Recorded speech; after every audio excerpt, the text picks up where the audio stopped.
So we're traveling along the highway and you see this beautiful land of Palestine. And in the midst you see this odd object, this object that has nothing to do with the surroundings. And it's a container. Just a container that's sitting in the middle of bush. You think, how did that possibly get there? You know what it is, brothers? Assalamu alaikum wa rahmatullah. Bismillah walhamdulillah wa salatu wa salam ala rasulillah. Last year, alhamdulillah, Allah subhanahu wa ta'ala gave us the honor and the privilege to perform Hajj. And then from Hajj, from there, we flew over to Jordan. So when we reached Amman, Jordan, we went there with the intention of going in to Palestine. So from there, we jump onto a bus and we head in. And as you get to the borders, you see the Israeli flag stands extremely high. And subhanAllah, automatically, your heart starts to beat. So you enter this place and you go through this whirlpool of emotions. Some of it is anger, some of it is fear, some of it is frustration. So you get to the borders, and keep in mind, you're an Australian, you got an Australian passport, and you get there, and wallahi, from as soon as you see them for the first time, it's like something enters the heart. It's like a poison enters the system.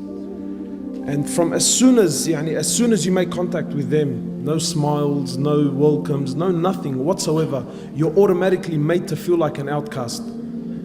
So you get to the border there, they take you off the bus, you walk in, and you sit for an hour, 2, 3, 4, 5, 6, 7, 8, and you haven't been questioned yet. You're an Australian that wants to go in, and you haven't been questioned yet. And as you sit and you watch, you'll see a Palestinian citizen, an old senior man, a man who we might call Ammar or Hajj, or an old man, at least at the age of 70, 75 years of age. And you see a young Israeli soldier, a female, maybe about 18 years old, 19 years old, talking down at him, giving him orders. Wallah al-Azim, like he's an animal. Like he has no value, no worth, nothing whatsoever. Talking down at him, full if you could call it talking, it was more like barking, right? And you feel it, Wallah al-Azim, you feel it. And you sit there and you bite your tongue. And this is a Palestinian. This is an old man who is supposed to be receiving some sort of respect, and he's been spoken down at by a little 18-year-old. Anyway, so you sit there, and then eventually they call your name, and then a young lady, and don't think it's a coincidence that they're ladies. It's not a coincidence that they're ladies. Then a young lady will come over, she calls you out, and then you got to follow her. You walk into the room, you sit down. Who are you? Why are you here? And then she starts to ask, why have you come to Palestine? And what, sorry, they call it Israel. But why are you here? What business do you want from here? Why do you choose to come here? Why didn't you just go straight home? Full on. And this can carry on. She'll talk to you for about half an hour, then she'll tell you to go back, and then you sit an hour, 2 hours, 3 hours, then she'll come back, she'll call you back out, she'll ask you the same questions again, then she'll send you back, then you sit down for an hour, 2 hours, and then and then someone else will come and call you out, and then they'll also ask you the same questions, then you'll go back, and then you sit for an hour and for 2 hours, until eventually you lose whatever love and whatever desire you had to go in is lost. And then they tell you come in. That's if they tell you come in. And then from as soon as you walk in, you can feel the oppression. You travel on their roads, and for kilometers on end, concrete high walls for kilometers and kilometers and kilometers separating. And then when you reach their suburbs, the concrete walls, they start to have paint and artwork so that it doesn't look as intimidating. And then you get there, and then you want to enter the Quds, the holy mosque. and it's surrounded by Israeli soldiers.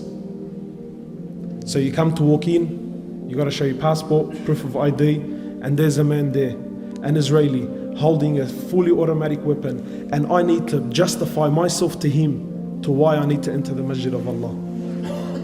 Anyway, so you walk in, you show your ID, you go in there, and you walk into the Quds, and wallahi, it's like the walls are crying. There's no youth, because they don't allow them. No youth. You walk in and they have a stand, a glass stand with a collection of bombs, grenades, shells, things that have been fired into the masjid over the period of years. You look at the shells made in the USA. Anyway, so you pray your Isha, and maybe now you're thinking, maybe I'll stay and make some dua.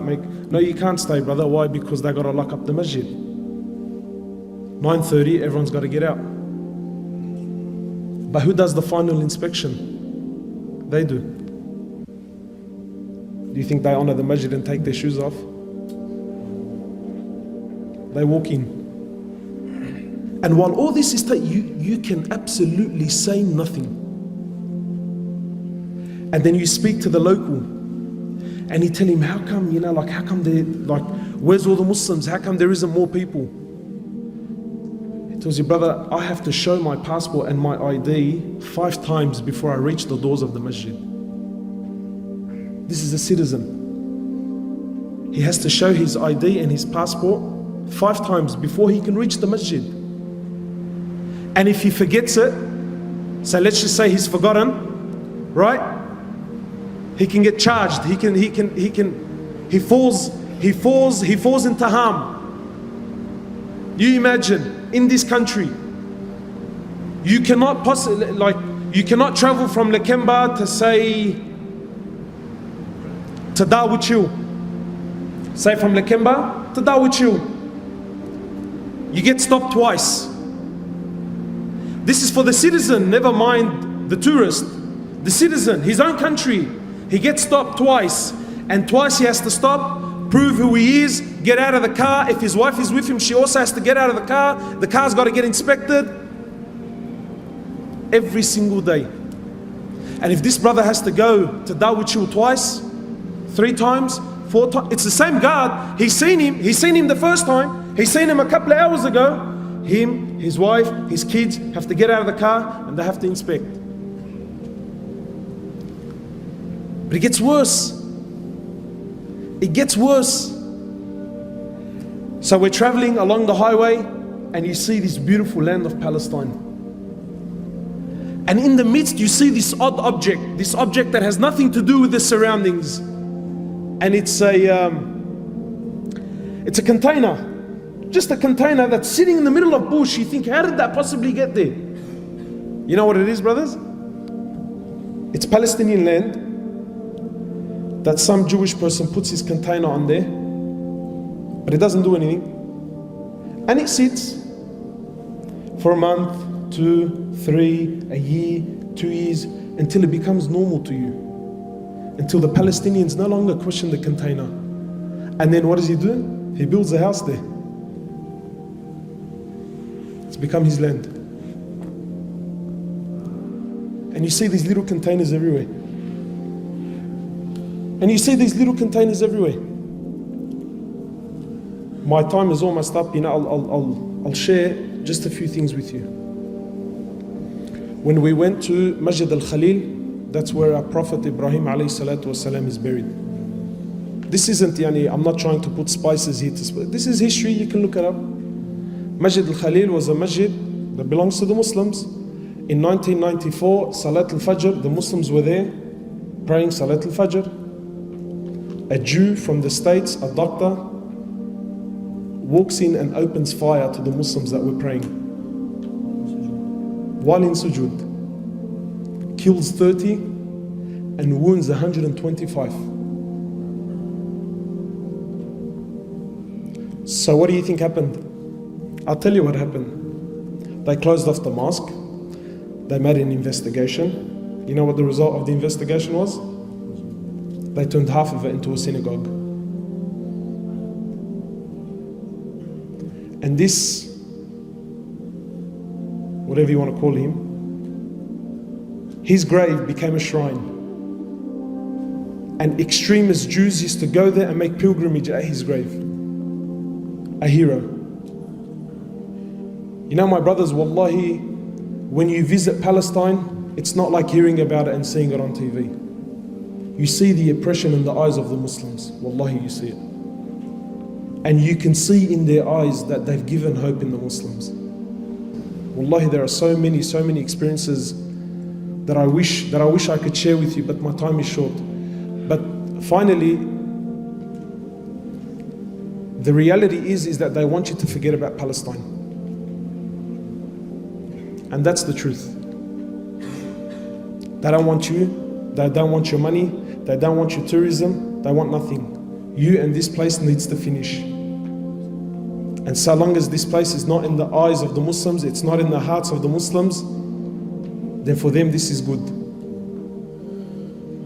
Have you ever asked yourself, why is it we know so little about Palestine? I'll end with this. This was a request of the Imam of Masjid al-Quds. He said to me, please go back and tell the youth of Islam to come and visit this place. He said, come and visit. And wallahi, understand that what's happening in Palestine is very real. Very, very, very real. Jazakallah khairan.